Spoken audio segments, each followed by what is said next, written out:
Seigneur, ta parole est grande, elle demeure à jamais. Ta parole est infaillible, rien ne peut la supprimer. Quelles instructions David a-t-il données à Salomon, son fils, avant sa mort? Que pouvons-nous tirer des derniers moments de la vie de David et de sa mort dans l'épisode d'aujourd'hui?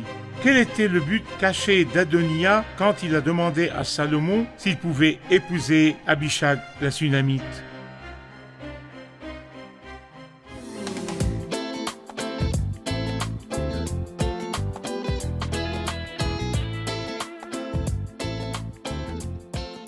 Bienvenue chers téléspectateurs, bienvenue à tous dans un nouvel épisode de notre programme d'études quotidien toute la Bible. Nous avons commencé dans le dernier épisode le premier chapitre du livre de 1 Roi.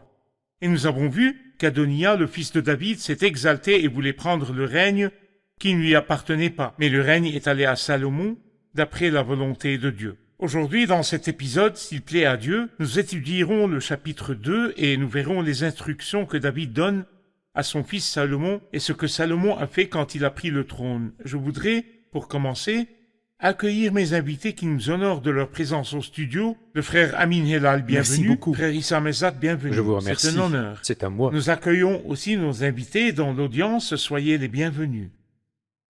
Je lirai les 4 premiers versets du chapitre 2 et je reviendrai à vous avec une question, frère Amin. David approchait du moment de sa mort et il donna les instructions suivantes à son fils Salomon. « Je m'en vais par le chemin commun à toute la terre. Fortifie-toi et sois un homme. Respecte les ordres de l'Éternel, ton Dieu. Marche dans ses voies et garde ses prescriptions, ses commandements, ses règles et ses instructions en te conformant à ce qui est écrit dans la loi de Moïse. Ainsi tu réussiras dans tout ce que tu feras et partout où tu te tourneras. Et l'Éternel accomplira cette parole qu'il a prononcée à propos de moi. Si tes descendants veillent sur leur conduite pour marcher avec fidélité devant moi de tout leur cœur et de toute leur âme, tu ne manqueras jamais d'un successeur sur le trône d'Israël. » Je voudrais que vous nous parliez de l'explication des paroles que David a adressées à Salomon. En fait, quand David a dit à Salomon « Je m'en vais par le chemin commun à toute la terre », il voulait dire que ses jours étaient presque terminés et que sa mort était proche. Je pourrais dire, comme Paul l'a dit dans l'Épître aux Romains 5, c'est pourquoi, de même que par un seul homme le péché est entré dans le monde et par le péché la mort, de même la mort a atteint tous les hommes parce que tous ont péché. Donc la mort est apparue à cause du péché de l'homme. L'homme commence sa vie à la naissance et la vie finit avec la mort. Il y a une leçon et un avertissement ici. Et je peux dire à tous, si votre vie se termine, où passerez-vous votre éternité? Et je dis à tous ceux qui nous regardent, préparez-vous à rencontrer Dieu. Les jours de David se sont terminés, mais il parle à Salomon en lui disant dans le verset 2, « Fortifie-toi et sois un homme. » Quand Salomon est monté sur le trône, il était jeune d'âge et avait une vie facile. Donc le Seigneur, gloire à lui, dit dans Matthieu, chapitre 11, au verset 8, « Mais qu'êtes-vous allé voir? Un homme habillé de tenues élégantes? Ceux qui portent des tenues élégantes sont dans les maisons des rois. » Salomon a été élevé dans le palais royal. Mais le verset dans Matthieu 11 parlait de Jean-Baptiste. Jean-Baptiste. Donc Salomon a été élevé dans le palais royal. Et il a été élevé par sa mère dans le palais des femmes.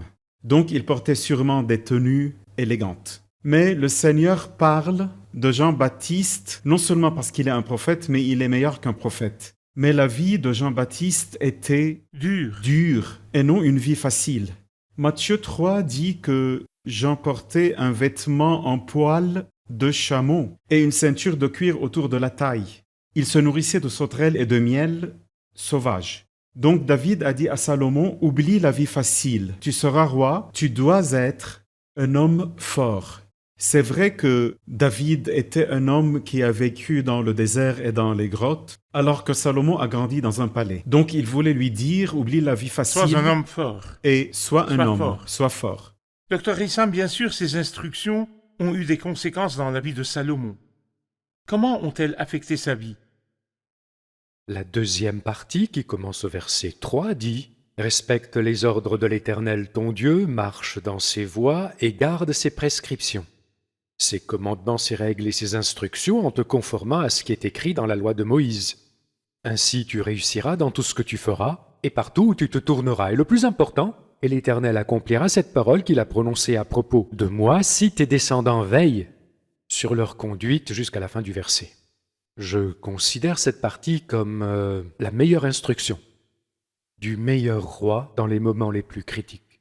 Ce roi, après sa grande expérience, a donné à son fils la meilleure instruction que pourraient être ses conséquences. Et le résultat de l'expérience du temps avec Dieu. Les conséquences de l'expérience, c'est que loi et enseignement du Seigneur sont les éléments les plus importants que le roi, dans ses structures royales, peut préserver toute la durée de son règne.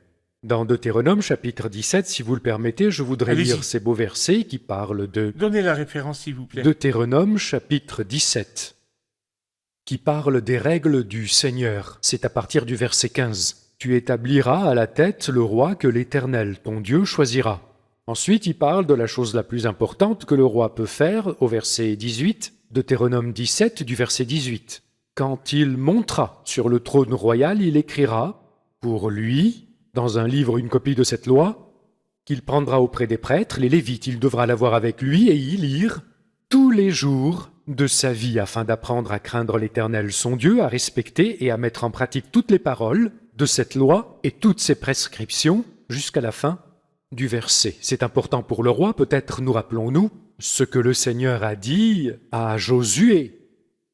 C'est au début du livre, chapitre 1, ce sont les mêmes paroles que le Seigneur lui dit, comment s'attacher à la loi pour être un bon chef. Donc, s'attacher à la loi, s'attacher à la parole de Dieu, pour l'individu, c'est important. Pour le chef, même pour le roi, c'est une question de vie ou de mort. Si le roi s'attache à la loi, il sera conforme à la pensée de Dieu et régnera selon la pensée de Dieu. Et s'il s'éloigne de la loi, il s'éloigne de Dieu, et c'est ce qui est arrivé aussi dans la vie de Salomon.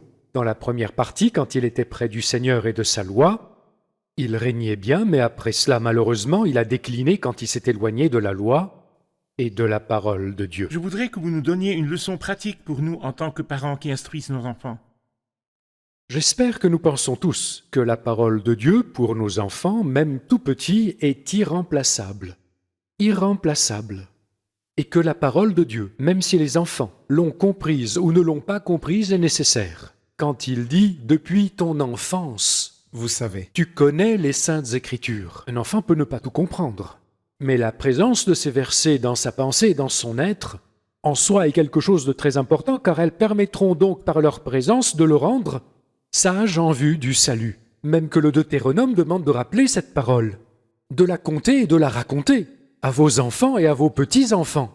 Aussi pourrait-il être trop jeune, mais le meilleur que nous puissions leur transmettre et semer dans l'être le plus profond de nos enfants et le leur recommander, et qui mérite que nous fassions d'énormes efforts pour lui, c'est leur enseigner la parole de Dieu, l'apprendre par cœur, leur montrer son importance pour semer la parole de Dieu dans leur être, pour devenir leur force à l'avenir, forger même leur conscience, pour œuvrer dans l'être intérieur et ainsi affecter le comportement général de l'enfant. Si vous le permettez, nous ferons une pause et nous reviendrons avec une question. Chers téléspectateurs, nous nous reverrons après la pause.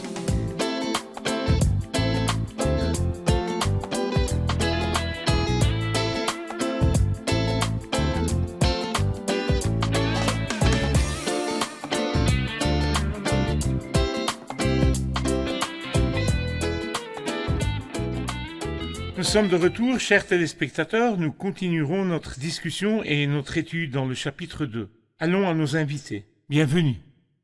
Une question? Oui, dans le verset 8, David a dit à Salomon de tuer Chiméi, le fils de Guéra, alors qu'avant il l'avait épargné et avait promis de ne pas le tuer. Donc il a brisé son serment? Est-ce vraiment un brisement du serment à Chiméi? En fait, non, il ne brise pas son serment à Chiméi, parce qu'en fait, nous comprenons que Chiméi, dans 2 Samuel chapitre 16, quand Absalom s'est révolté contre David, Chiméi, fils de Guéra, a maudit David et lui a jeté des pierres en disant « Va-t'en, va-t'en, homme sanguinaire, vaut rien. Quand David a repris le trône plus tard, Chiméi, fils de Guéra, est venu avec 1000 hommes.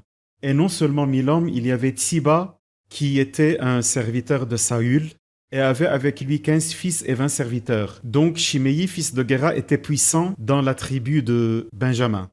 David craignait que Chiméi prenne le trône par la force et le rende à la tribu de Benjamin. Donc il a dit à son fils Salomon, « Fais attention à lui, fais attention. C'est quelqu'un de révolutionnaire. Il peut créer de la confusion. J'ai juré de ne pas le tuer par l'épée. » Et David a gardé ce serment toute sa vie. Il ne l'a pas tué par l'épée, bien qu'il aurait pu le faire. Mais il a dit à Salomon, ne le laisse pas impuni, car tu es un homme sage et tu sais comment tu dois le traiter, pour faire descendre dans le sang ses cheveux blancs au séjour des morts. Ce qui veut dire qu'il a vu en Chiméi un traître, donc en tant que roi, il pouvait le tuer. Et donc David a tenu parole. Mais il dit à son fils de faire attention au révolutionnaire Chiméi. Et c'est ce qui est arrivé plus tard. Il est mort avec son péché, pour Très ce bien. qu'il a fait. Très bien. Docteur Issam, nous allons au verset 10 et 11. David se coucha avec ses ancêtres et il fut enterré dans la ville de David. Le règne de David sur Israël dura 40 ans. Il régna 7 ans à Hébron et 33 ans à Jérusalem. Salomon, dans le verset 12, Salomon s'assit sur le trône de son père David et sa royauté fut solidement établie. Docteur Issam, pouvez-vous nous décrire à travers ces versets l'histoire de la mort de David, l'homme de Dieu?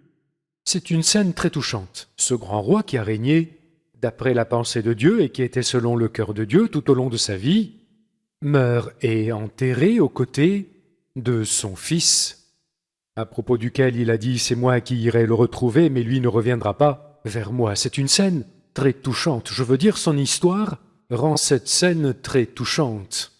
Un guerrier, tout au long de son règne, un homme qui a pu vaincre tous ses ennemis. La vie de David était pleine. Il a été pourchassé par Saül, ensuite il a régné, ensuite il a été pourchassé par Absalom, ensuite il a combattu ses ennemis. Après cette grande période, formidable, comment la vie de ce grand homme a-t-elle pu se terminer de la sorte? Ceci nous montre que la vie ne dure pas. Ça, c'est la fin même de ce roi d'exception, âgé et rassasié de jours, qui a tout fait selon la pensée de Dieu. Donc c'était merveilleux de voir quelqu'un qui accomplissait les choses selon la pensée de Dieu, mais en même temps c'était touchant et douloureux de voir que cette période de sa vie se termine ainsi par la mort, mais c'est la fin normale de toute vie. Plus tard, les choses ne resteront pas comme elles sont et c'est la partie la plus douloureuse. Un type différent de règne commencera, avec d'autres caractéristiques, et bien que ce fût un règne de paix, il n'était pas aussi grand et réussi que le règne de David. Très bien. Frère Amin, si nous voyons les événements, Adonia a voulu aller chez Bathsheba, la mère de Salomon, et lui demander d'être un intermédiaire entre lui et Salomon pour prendre qui? Pour prendre Abishag, la Sunamite, qui était à David. Donnez-nous, s'il vous plaît, un commentaire sur cette demande et parlez-nous du but caché d'Adonia. En fait, Adonijah voulait prendre le trône. Et nous voyons que Joab a pris son parti et l'a aidé en cela. Il s'est exalté en disant que c'est lui qui serait roi, mais Dieu a utilisé le prophète Nathan pour arrêter son plan. Mais nous voyons que ce plan et cette avidité pour prendre le trône est présent dans le cœur d'Adonijah. Donc, il voulait le faire avec une autre ruse. Il est allé chez la mère du roi Salomon. Il a refusé d'aller chez Salomon parce qu'il savait que Salomon était sage et que Salomon le connaissait bien. Donc, il est allé chez la mère du roi pour épouser Abishag, la Sunamite, qui s'est occupée du roi et l'a servi à la fin de sa vie quand il était devenu très vieux. D'habitude, le nouveau roi prend tout ce qui appartient au roi précédent, comme les concubines, les servantes et les possessions. Donc, si Adonijah prend Abishag, la Sunamite, ceci déclare qu'il est roi. Une autre façon illégitime de prendre le trône. Très bien. Nous ferons une pause et nous reviendrons pour prendre une question. Chers téléspectateurs, nous nous reverrons après la pause.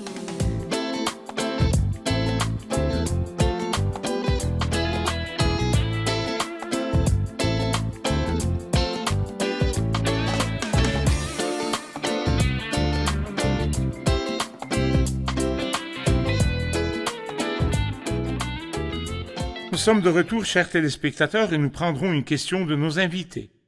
Allez-y. J'ai une question. Dans le verset 24, Salomon dit « Aujourd'hui, Adonia mourra ». Pourquoi Salomon tuerait-il son frère? Pourquoi Salomon, l'homme de paix, commettrait-il ce crime? Pourquoi Salomon a-t-il tué Adonia et comment Salomon, l'homme de paix, fait ceci? Le royaume de Salomon, bien qu'il soit un règne de paix, et qui représente le règne de Christ, le règne de paix, d'honneur et de bonté, il doit être établi au début avec la destruction de tous les ennemis. Vous voulez dire le règne de Christ qui vient Le sur règne terre. de Christ qui vient quand Christ viendra régner sur terre. Ce sera le règne de la paix et de la bonté, comme nous le savons, mais au début, avant le début de ce règne, il y aura des ennemis qui combattront contre le Christ, refusant que Christ règne. Et ils combattront la venue du Christ, mais immanquablement Christ doit éliminer ses ennemis. C'est ce qui est arrivé à Salomon, il devait établir son royaume face à tous ceux qui s'opposaient que Salomon puisse régner. Qui était farouchement opposé au règne de Salomon? Adonijah, son frère. Et Adonijah, comme nous l'avons vu, a essayé plusieurs fois. Il avait déjà tenté de le prendre au temps de son père. Alors il a commencé à user d'autres méthodes. Et il savait qu'Adonijah avait des ressemblances avec Absalom. Et comme Absalom avait fait une révolution contre son père, Adonijah a fait une révolution contre son père avec le sentiment qu'il avait encore ce droit en tant qu'aide de son père. Commençant par Abishag, la Sunamite, puis essayant de faire une révolution, mais malheureusement, il a essayé à nouveau de s'emparer du royaume de Salomon, mais ce dernier n'avait d'autre choix que de le tuer, de tuer Joab et d'éloigner le prêtre Abiathar en le destituant et établir son royaume sans plus de conflit, alors pouvait commencer le règne de paix. Donc vous nous avez donné deux raisons. La première est qu'il a commis des actes qui ont compromis les fondations du royaume. Donc Adonia méritait la mort. Tout à fait vrai. La deuxième raison est que symboliquement il parle de Christ, le Messie, le roi, qui régnera un jour, mais qui purifiera la terre des pécheurs et des personnes mauvaises. C'est bien ça? Et qui fera de ses ennemis son marchepied. Très bien. Dans les événements qui suivent, frère Amin, dans le verset 8, le roi David a donné des instructions à Salomon avant de mourir concernant Chiméi, le fils de Guéra. Mais est-ce que le temps a prouvé que Chiméi méritait vraiment la mort et qu'il est mort coupable? Qu'est-il arrivé plus tard? La réponse est que Chiméi méritait bien la mort, parce que dans le verset 36, le roi fit appeler Chiméi et lui dit « Construis-toi une maison à Jérusalem. Tu y habiteras et tu n'en sortiras pas pour aller ici ou là. » Parce que Chiméi, fils de Guéra, vivait en fait à Bachurim. Il était de Benjamin. Donc Salomon lui a dit « Ne vis pas là-bas, je veux que tu vives à Jérusalem. » Il devait rester près du roi.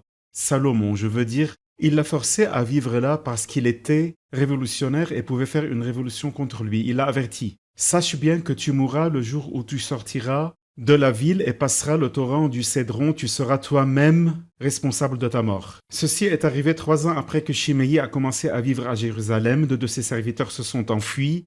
Donc il est allé les ramener et a ainsi désobéi à l'ordre du roi Salomon. Il a désobéi à Salomon et le résultat était qu'il a été tué et le royaume a été établi après sa mort. Très bien.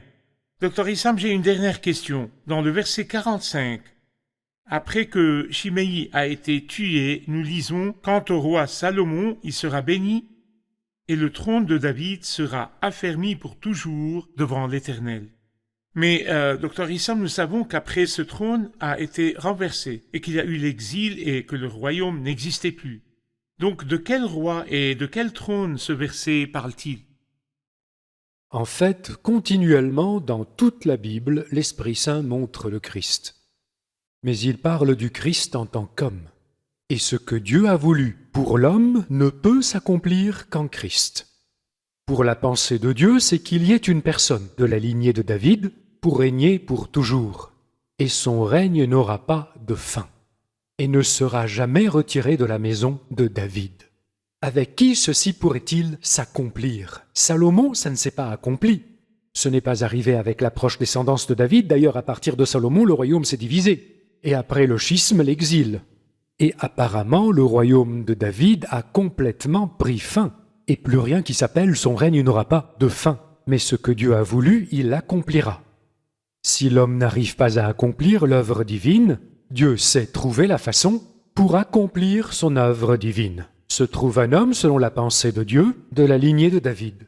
C'est pour cela que Christ, descendant de David, est la seule personne capable d'incarner le règne qui n'aura pas de fin et qui accomplira en toute vérité cette prophétie, il sera béni, et le trône de David sera affermi pour toujours devant l'Éternel, ce que fera le Christ, car malheureusement l'homme ne peut pas du tout garder ses promesses et ses engagements avec Dieu. Donc le verset parle de Christ comme roi De et Christ. du règne de Christ. Tout à fait. Celui dont l'ange Gabriel parle avec la Vierge Marie en disant « Il sera grand et sera appelé Fils du Très-Haut, et le Seigneur Dieu lui donnera le trône de David, son ancêtre. Il régnera sur la famille de Jacob éternellement. Son règne n'aura pas de fin. » Ce que Salomon a promis a été accompli Exactement. en Christ, le fils de David selon la chair. Très bien. Merci beaucoup, nous allons réviser l'épisode avec nos chers invités. Bienvenue encore. J'ai une question. Quelles instructions David a-t-il données à Salomon avant de mourir? Que lui a-t-il dit et qu'est-ce qu'on apprend de tout cela? Il lui a donné plus qu'une seule instruction. Il lui a dit de se fortifier et d'être un homme, parce que Salomon a grandi dans le palais et portait des vêtements élégants. Il lui a parlé de plus grands commandements, de respecter les ordres de l'Éternel, parce qu'ils sont les plus importants à respecter, et ils établiraient le trône. Donc, s'il garde les commandements de l'Éternel, il sera un roi selon la pensée de Dieu. Et nous avons vu cela dans la vie de Salomon. Et quand il s'est éloigné des commandements du Seigneur, il s'est éloigné complètement de la pensée du Seigneur. Il lui a aussi dit une dernière chose à propos de Chiméi, fils de Guéra, qui était un révolutionnaire et qui avait de l'influence. Il lui a dit « Ne le laisse pas impuni ». Très bien. Maintenant, quelles sont les leçons pratiques que nous pouvons tirer de ces deux commandements? Nous apprenons que ces commandements, que la parole est la chose la plus importante que nous puissions donner à nos enfants. Donc, comme le roi était sauf quand il gardait la parole, nos enfants, notre maison et notre vie sont protégés aussi si nous restons proches de la parole. Quel était le but caché dans le cœur d'Adonia quand il a demandé d'épouser Abishag la Sunamite qui était à David? En fait, il désirait le trône et il avait déjà essayé de le prendre à Salomon et a échoué. Donc ceci était une autre façon de lui prendre le trône parce que tout le monde savait que le nouveau roi prend toutes les possessions de l'ancien roi, comme les concubines et les servantes. Et comme Abishag la Sunamite servait David, avant sa mort s'il l'épouse, ceci est le premier pas pour déclarer qu'il est le roi. Salomon comprenait ceci et c'est pour cela qu'il a refusé d'accorder ceci. Parfait, parfait. Et qu'en pensez-vous, serviteurs du Seigneur? C'est vraiment très Faisez bien. bien attention. Que Dieu vous bénisse. Merci, chers serviteurs du Seigneur. C'est un honneur de vous avoir. Nous continuerons notre discussion dans le prochain épisode. Merci. Chers téléspectateurs, les premières étapes dans le règne de Salomon se caractérisent non seulement par la paix dans le pays, mais par la mort des ennemis. Il s'est débarrassé des ennemis et par leur sang, je veux dire, pas injustement. Et je dois vous le dire, quand Christ viendra, il y aura la paix sur terre sous le règne de Christ. Mais avant cela, il jugera les vivants. Il y aura le jugement de tous ceux qui ont refusé Christ comme Seigneur et Sauveur et comme Roi qui vient. La Bible nous dit que la fin de toute chose est proche. Et un jour, tous les hommes se tiendront devant Dieu. Vous vous tiendrez devant Dieu soit pour le jugement parce que vous avez refusé Christ, ou vous serez parmi ceux qui sont sauvés et récompensés. C'est pour cela que vous devez décider votre position vis-à-vis de Christ et de l'œuvre de Christ. Prenez-vous Christ comme sauveur, alors vous serez avec lui dans son règne. Ou jusqu'à maintenant, vous tenez-vous contre Christ, alors vous vous tiendrez devant lui comme coupable. Et Christ dira ensuite, quant à mes ennemis qui n'ont pas voulu que je règne sur eux, amenez-les ici et mettez-les à mort devant moi. Il n'y a aucune autre option et aucun autre endroit. Soit vous jouissez de la présence de Christ, le Sauveur et le Roi, soit vous périrez le jour du jugement. Pensez à votre avenir et décidez votre destinée maintenant. Je vous revois dans le prochain épisode. Que Dieu vous garde. Quelles sont les conséquences du mariage de Salomon, le fils de David, avec la fille de Pharaon, le roi d'Égypte? Les rêves étaient la façon dont Dieu communiquait avec le peuple dans l'Ancien Testament. Comment Dieu communique-t-il avec nous aujourd'hui? La sagesse de Salomon a été testée pour la première fois. Comment sa sagesse a-t-elle été prouvée et quel était le test? Seigneur, ta parole est grande, elle demeure à jamais. Ta parole est infaillible, rien ne peut la supprimer.